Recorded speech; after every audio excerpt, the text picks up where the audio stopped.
Hi everybody, it's Ashwin, and today I'm bringing you a unique offering from famous shoemaker Antonio Macariello.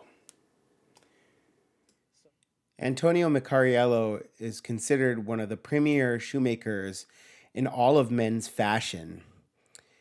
He has a workshop situated just 20 miles north of Naples and arrived on the scene essentially out of nowhere in 2012 when he began to feature his work on Style Forum, providing users there with a glimpse of dozens of innovative, classic, yet fashion forward shoes.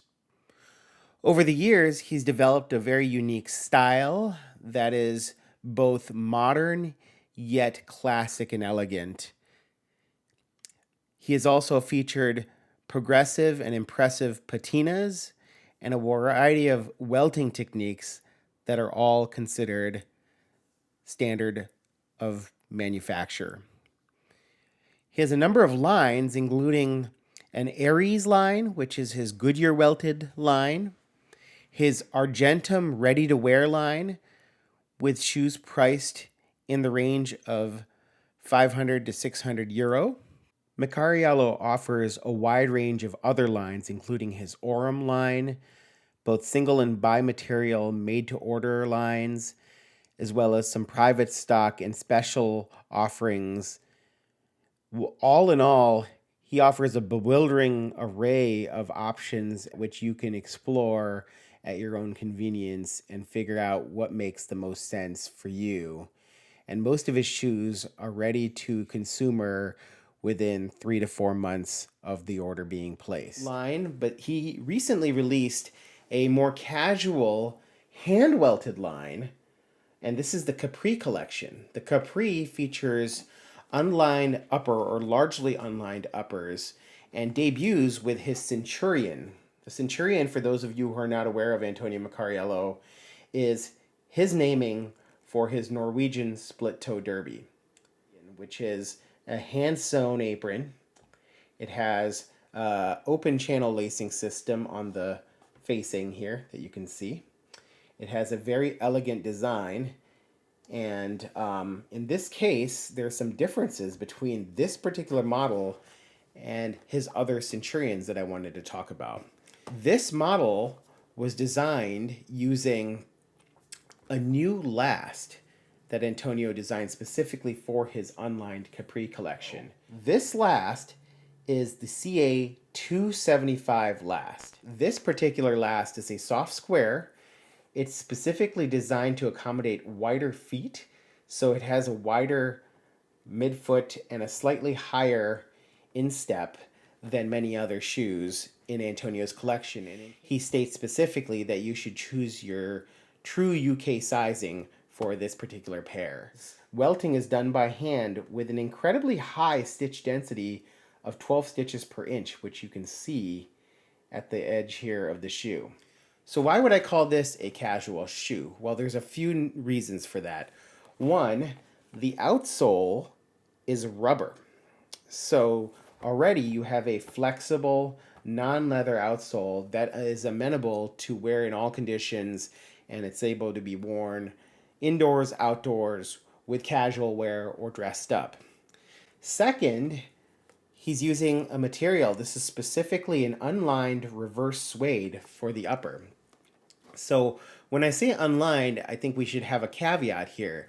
This is actually a partially lined upper. This is all one piece of leather, not a separate heel counter. But the stitching here actually is done to support the lining on the heel counter, which if I take the shoe tree off, you can see that the lining right here reinforces that heel counter. So the lining is in the heel counter. It is actually present along the collar of the shoe here. So you can see this very elegant stitch on the collar.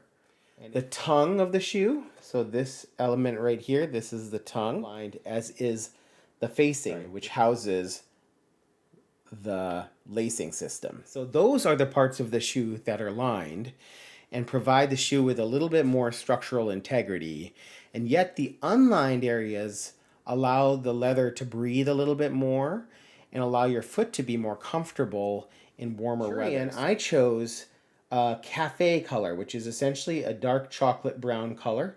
You can see that there's a slight contrast stitch to the apron, hand sewn apron as I mentioned, and this is a light brown stitching used here. These are Mason and Smith tan laces with antique brass metal aglets, which I swapped out. These shoes actually came with a darker lace that blended more with the shoe, but given that this is a little bit more casual, I decided to use laces that were a little bit more standard out. For reverse suede, I should mention, is 2.1 millimeters thick, which is actually rather thick for an upper. You can purchase the Capri in 15 different colors, everything from a lighter taupe and honey color all the way to a black suede is available.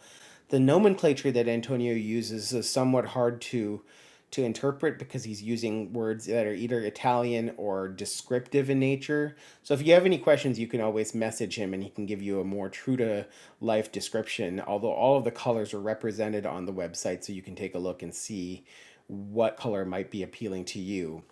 I specifically chose this dark brown because I thought that it would work well with a wide range of outfits in many circumstances, both casual and semi-formal. But this is a hand-welted shoe done at a very high level to provide those of you who are interested in a high-level casual shoe an option to use Antonio's shoes in that setting. Now, do I have any criticisms? Well, I will say there's a couple things I wanted to point out. There is a little stitch that's slightly out of place on the apron. That's something that I've noticed. Also, I noticed that you can see some of the glue on the bottom of the suede where the gluing's done because the hand welting goes to about 270 degrees and the heel block is actually glued on. Despite these minor quibbles, it's truly hard to argue with the product that Antonio has released and provided to us shoe enthusiasts. This is a shoe made up of hand-welted construction using the finest quality leathers and fantastic production quality. I'm excited to own this and add it to my stable of shoes, and I'm sure that if you take the plunge, you will be thrilled as well. And I will be happy to answer any questions in the comments below. Thanks so much for taking the time to spend with me today. Bye.